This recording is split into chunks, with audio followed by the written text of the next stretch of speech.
मुख्यमंत्र्यांची भेट घेतली आहे, नक्की मुख्यमंत्र्यांना तुम्ही काय सांगितलं, काय आश्वासन केलं मुख्यमंत्र्यांनी?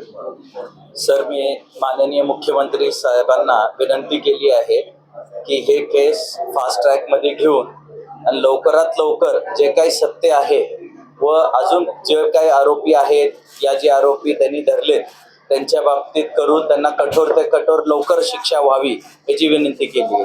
काय म्हणले त्यांनी, काय म्हणलंय, काय विचारलं तुम्हाला? जवळपास 10 मिनिटं तुमच्याशी मुख्यमंत्री बोलत होते. त्यांनी या घटनेबाबतीत पूर्ण माहिती घेतली माझ्याकडनं. माहिती घेऊन त्यांनी मला आश्वासन दिलं की याच्यात ते स्वतः लक्ष देऊन लवकरात लवकर सगळं काही त्याचं निवारण करून देतील.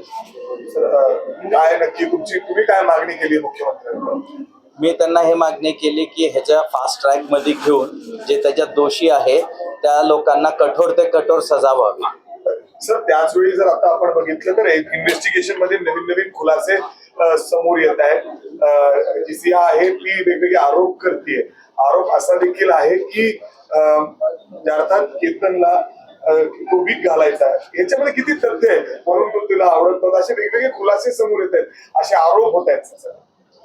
सर, केतनला एक वीकचा पॅच होता, पण हे लग्न ठरवायच्या अगोदरच त्याला सांगितलेलं होतं. बिकॉज ऑफ त्याच्या ते काही मेडिकलच्या याच्यामुळे एक छोटासा पॅच होता आपल्याला वीकचा, पण ते लग्न ठरवायच्या अगोदर सगळं काही क्लिअर सांगून दाखवलं गेलं होतं. व्यतिरिक्त तुम्ही आज तपासात कुठेही बघितलं तर कुठेही असं दिसत नाही की त्यांनी कधी सांगितलं या त्या गोष्टीसाठी नकार दिलाय. पण तिच्यासाठी लय सोपं होतं ना सर नकार देणं. माझ्या मुलाची हत्या करायची गरजच नव्हती ना. माझा 26 वर्षाचा मुलगा त्यांनी कशामुळे मला माहित नाही, पण त्याच्या प्रेमीने त्यांनी हत्या केली हे माझ्यासाठी दुर्दैवी आहे. सर, त्याचबरोबर जर आपण आता बघितलं तर ती तिच्या भावाला देखील तपासासाठी बोलवलंय. ते तर दुसरीकडे त्याचे वडील सध्या एका हॉस्पिटलमध्ये उपचार घेत आहेत. अर्थात फक्त बीपीचा त्रास त्यांना झालेला होता, पण ते गेले 4-5 दिवस ऍडमिट आहेत. अर्थात ते तपासात सहकार्य करत नाही असं दिसतंय का तुम्हाला? सर, मला त्यांच्या बाबतीतली काही माहिती नाही. सर, याच्यामध्ये आणखी कोणी असू शकतो तुम्हाला असं वाटतं का? कारण सियाचे मोबाईल रेकॉर्ड चेक केल्यानंतर काही मित्र मैत्रिणींना देखील पोलीस बोलवण्याचं तपासासाठी तयारी करतायत. सर, मला वाटतं ह्याच्यात अजून काही लोक इन्व्हॉल्ड असतील प्लॅनिंग मध्ये यामध्ये सियाच्या भावाला या संदर्भात काही माहिती असू शकते असं वाटतं का तुम्हाला? मे बी असू शकेल सर, कारण की त्या भावाच्या खूप जवळ होती ते, तिला माहिती असायला पाहिजे असं मला वाटतं. म्हणजे या प्रिया संदर्भात त्याला माहिती होती, म्हणजे चेतन संदर्भात? हो, तो त्याचा मित्र होता ना. कोण? चेतन साहिल, शियाचा भाऊ साहिल आणि चेतन हा मित्र होते. मित्र म्हणजे या गोष्टीची कल्पना, अफेअर बद्दलची कल्पना होती त्यांना? असायला पाहिजे 100%. सर, काय आता तुम्ही पुढं तपासात तुम्ही सातत्याने एसपींना देखील भेटतायत, नवीन नवीन खुलासे या ठिकाणी समोर येत आहेत.